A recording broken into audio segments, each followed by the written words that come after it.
Je n'ai jamais pensé que je pouvais être une bonne mère, et j'ai toujours su que je n'allais jamais l'être. Quand j'avais 18 ans, je suis tombée enceinte d'un mec que je n'ai vu qu'une seule fois. Il s'appelait Brad et il était le bad boy par excellence. Quand je lui ai dit que j'étais enceinte, il a changé d'école le jour d'après. J'ai essayé de lui envoyer des messages, de l'appeler, mais rien n'a marché. Il m'a bloquée de partout, et c'était clair que j'étais seule. J'étais assez religieuse et il était hors de question pour moi que j'avorte. Je me suis couverte de ridicule à l'école. Les profs m'utilisaient comme mauvais exemple, et j'ai passé 9 mois à avoir mal partout. Et puis, il est né. Je n'avais même pas mon permis de conduire, et j'avais déjà mon petit bébé dans les bras. J'étais très effrayée. Je l'ai nommé Andrew, et rapidement c'était devenu lui et moi contre le reste du monde. Mes parents m'ont mise dehors, et j'ai dû me débrouiller toute seule. J'avais vraiment peur, mais j'ai fait en sorte de m'en sortir, en ayant mon diplôme et en trouvant du travail. Je veux dire, bien sûr que j'avais 2 boulots dans 2 différents fast-food. Et bien sûr, je puais la graisse tout le temps. Et bien entendu, aucun mec ne m'approchait à moins de 150 mètres. Peu importe le moment. Mais j'avais un appartement S+2 avec mon fils. Et c'était super. Quand Andrew a eu à peu près 6 ans, les choses ont commencé à s'écrouler. Pendant toute une semaine, il n'arrêtait pas de vomir tout ce qu'il mangeait. Les médecins commençaient à penser que c'était le cancer. J'étais tellement effrayée que mon cœur battait la chamade. Il s'était avéré qu'il avait d'autres problèmes médicaux. Ils ont donc dû lui faire différentes opérations chirurgicales et insérer un tube dans son estomac. J'avais peur qu'il ne s'en sorte pas. C'est en ces temps-là que j'ai eu un appel de Brad. Il m'a dit qu'il avait changé et qu'il voulait voir son fils. Je lui ai ri au visage. Après tout mon labeur, il voulait le voir. Après qu'il m'ait abandonnée, seule, quand j'avais 15 ans, et que j'étais effrayée.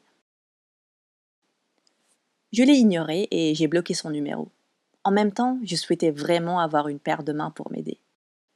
À chaque fois que je devais aller au travail ou en classe, Andrew piquait une crise. Je ne suis pas fière de moi, mais je lui ai crié dessus. J'étais tellement épuisée. Je travaillais tellement beaucoup que je lui ai dit qu'il était ingrat et que je devais travailler pour qu'on puisse survivre. Au moment où la babysitter est arrivée au seuil de la porte, je suis partie. Je ne pouvais plus le gérer. 30 minutes après, j'ai eu un appel de la babysitter. Andrew est parti, elle a crié. Que voulez-vous dire, Andrew est parti? J'ai crié en retour. Je supposais qu'il se cachait dans le grenier ou dans sa cabane parce que je lui avais crié dessus. Mais quand je suis rentrée, j'ai compris que mes suppositions étaient fausses. Ses vêtements n'étaient plus là, et il a pris sa peluche préférée. Mon fils était parti. Parti. Les heures qui ont suivi étaient une tornade de pleurs et de conversations avec les policiers. Ils ont demandé à la babysitter et à moi ce qui lui était arrivé, et personne n'avait de réponse. Quand ils ont commencé à poser des questions aux voisins, les choses ont pris une mauvaise tournure pour moi. Il s'est avéré qu'ils m'avaient entendu crier sur Andrew ce jour-là, et ça m'a mise en haut de la liste des personnes suspectes. À chaque jour qui s'ajoutait, il semblait que les chances de retrouver mon enfant devenaient de plus en plus minces. Les policiers se pointaient chez moi tous les jours. J'avais l'impression de perdre la tête. Puis, à 4 heures du matin, ils m'ont appelé pour me dire qu'ils avaient retrouvé Andrew. J'ai conduit jusqu'au poste de police pour le chercher, les yeux larmoyants. Les policiers m'ont dit qu'ils l'avaient retrouvé errant aux alentours du poste de police, confus et en pleurs. Ils ne savaient pas d'où est-ce qu'il venait et ce qui lui était arrivé, mais ils connaissaient son prénom. Je me suis précipitée là-bas pour voir mon fils. Sauf que ce n'était pas mon fils. J'ai eu des hauts le cœur. L'enfant ressemblait vraiment beaucoup à mon fils, mais il y avait quelque chose qui clochait en lui. C'était comme si quelqu'un avait créé une fausse version de mon fils. Il avait le même sourire, le même visage, la même silhouette, mais ses yeux n'étaient pas les mêmes. Ce qui aurait dû être un moment vraiment heureux ne l'était absolument pas. Mais vous savez ce qu'a fait l'enfant? Il a couru vers moi et m'a serré dans ses bras en disant « Maman, tu m'as manqué !» Je l'ai serré en retour, les larmes aux yeux. Peut-être qu'il était mon fils. Je me suis précipitée dehors pour parler au détective. Sur le pas de la porte, l'enfant a commencé à pleurer et m'a demandé où est-ce que j'allais. Quand j'ai dit au détective que je ne pensais pas que c'était mon fils, ils ont tous roulé des yeux.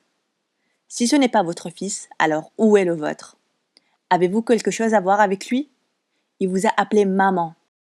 Je me suis sentie piégée, dans un coin. En gros, il disait que soit j'ai tué mon propre enfant, soit j'essayais de l'abandonner. J'ai remercié les policiers et j'ai emmené l'enfant avec moi. Sur le trajet du retour, j'ai essayé de me calmer, mais à chaque fois que je regardais dans le rétroviseur, je voyais les yeux de l'enfant. Il me fixait. J'ai décidé de jouer le jeu et je lui ai demandé où est-ce qu'il était parti et qu'est-ce qui s'était passé.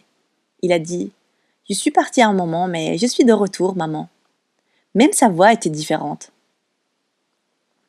Cette nuit-là, je l'ai mis au lit. Il a demandé son histoire habituelle pour le border. Est-ce que je devenais folle? Visiblement, un imposteur n'allait pas savoir qu'il avait une histoire favorite. Plus tard cette nuit-là, je me suis endormie, mais quand je me suis réveillée, l'enfant se tenait au seuil de la porte en me fixant des yeux. Je lui ai demandé ce qui se passait et il a dit qu'il voulait dormir à côté de moi. Je l'ai laissé dormir à côté, mais mon cœur n'arrêtait pas de battre la chamade. J'ai retrouvé mon fils. Pourquoi ne pouvais-je pas relaxer? Qu'est-ce qui clochait chez moi? Peut-être que le fait de perdre mon enfant m'a chamboulé la tête. Mais quand je me suis réveillée le lendemain matin, je savais que quelque chose clochait. Tout le côté gauche de mon lit était en lambeaux. Le coussin, les draps, tout, absolument tout. Je suis sortie de la chambre pour retrouver Andrew, allongé dans son propre lit. Il faisait comme s'il n'avait aucune idée de quoi je parlais. Il a dit qu'il n'était jamais venu dans ma chambre. À partir de là, les choses ont empiré. Quand Andrew a repris l'école, j'ai eu de nombreux appels de son institutrice, disant qu'il était méchant avec ses camarades. Il a même lancé une agrafeuse sur quelqu'un. Elle a aussi mentionné quelque chose qui m'a glacé le sang. Apparemment, Andrew ne pouvait ni lire ni écrire. Avant qu'il ne disparaisse, Andrew me faisait toujours des petits livres et m'écrivait des petites histoires. Je savais qu'il savait lire et écrire. À la maison, je retrouvais Andrew se tenant au seuil de ma porte, chaque nuit. Il ne mangeait rien, hormis des céréales et du lait, même si mon petit Andrew avait toujours été allergique au lait, depuis qu'il était bébé. J'ai commencé à essayer d'en parler à quelques amis, et ils ont tous pensé que je devenais folle. Ils m'ont dit que je devais être reconnaissante d'avoir retrouvé mon fils. Chaque fois que je disais que je pensais que ce n'était pas mon fils, ils roulaient des yeux. Puis, j'ai remarqué qu'Andrew dessinait des symboles étranges sur tous les murs de sa chambre. Ça m'a vraiment fait peur. Quand je lui ai demandé d'arrêter, il a commencé à me frapper. Est-ce que mon fils était possédé par un démon ou par un truc du genre? Le lendemain, on est allé au parc et j'ai regardé le trottoir d'en face. Je jure que j'ai vu Andrew, mon vrai Andrew, en train de jouer dans la cour. J'ai couru là-bas et je l'ai poursuivi, mais quand je suis arrivée, l'enfant était déjà parti. Je ne pouvais plus rester dans l'ignorance. Une nuit, j'ai attendu dans le couloir jusqu'à ce qu'Andrew s'endorme. Quand ce fut le cas, je suis entrée discrètement dans sa chambre. Il avait eu ce tube gastrique quelques années auparavant, et il avait une cicatrice assez flagrante. Si c'était mon enfant, je saurais la vérité. J'ai soulevé précautionneusement, doucement, son pull pour voir. Il n'y avait aucune cicatrice. Ce n'était pas mon fils, comme je l'ai suspecté depuis le début. J'ai soupiré et l'enfant s'est réveillé. Je ne pouvais plus me retenir. J'ai commencé à crier en demandant où était mon vrai fils, en demandant d'où est-ce qu'il venait. L'enfant a commencé à pleurer. Il m'a dit qu'un homme l'avait pris d'un orphelinat et l'avait envoyé ici en lui dictant quoi faire.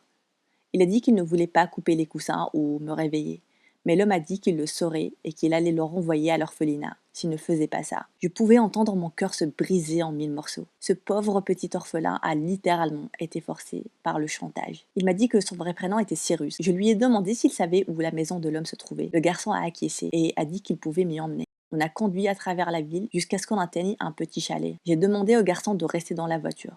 Je devais découvrir qui était à l'intérieur. Quand je suis arrivée, la maison paraissait familière. J'ai réalisé que c'était la maison où j'ai vu le garçon jouer auparavant. J'ai appelé la police et leur ai dit qu'il y avait un enfant kidnappé. Mais je ne pouvais pas attendre, sachant que mon Andrew était à l'intérieur de la maison et qu'il se faisait peut-être agresser. Je ne pouvais pas me contenter de rester là. J'ai cogné à la porte. À ce jour, mon cœur s'arrête quand je repense au visage que j'ai vu à l'autre côté de la porte. C'était Brad, le père d'Andrew. D'un coup, tout a pris un sens, d'une manière tordue et vicieuse. Derrière lui, je pouvais voir Andrew assis sur le canapé. J'ai poussé Brad à côté et j'ai couru vers Andrew. Je l'ai serré dans mes bras, alors que Brad me criait dessus pour l'avoir éloigné de son enfant. Quand on est arrivé au poste de police, tout a été mis au clair. Brad est allé à la maison, a dit à Andrew qu'il était sans père. Elle lui a demandé s'il voulait aller avec lui. Andrew était énervé parce que j'étais à l'extérieur tout le temps et que je lui criais dessus. Il est donc allé avec lui. Quand les recherches commençaient à apparaître aux infos, Brad savait qu'il ne pouvait plus garder la police loin de lui. Il est allé à toutes les agences d'adoption du coin jusqu'à ce qu'il trouve Cyrus. Il a envoyé Cyrus au poste de police et l'a menacé pour qu'il joue le jeu. Et voilà ce qui s'était passé. Je me suis excusée de ne pas réserver beaucoup de temps à Andrew. Et je lui ai expliqué que rien de tout ça n'était sa faute, mais que je devais travailler dur pour subvenir à nos besoins. Je lui ai dit que je ferais plus d'efforts pour le protéger. Et c'est là que j'ai soudainement réalisé que Cyrus n'avait pas de toit. Ce petit bébé a été dans un orphelinat, a été adopté et émotionnellement abusé. Et maintenant, il devait y retourner. Je savais ce que je devais faire. J'ai parlé aux policiers et à l'agence d'adoption. Et ils ont accepté que je prenne soin de Cyrus.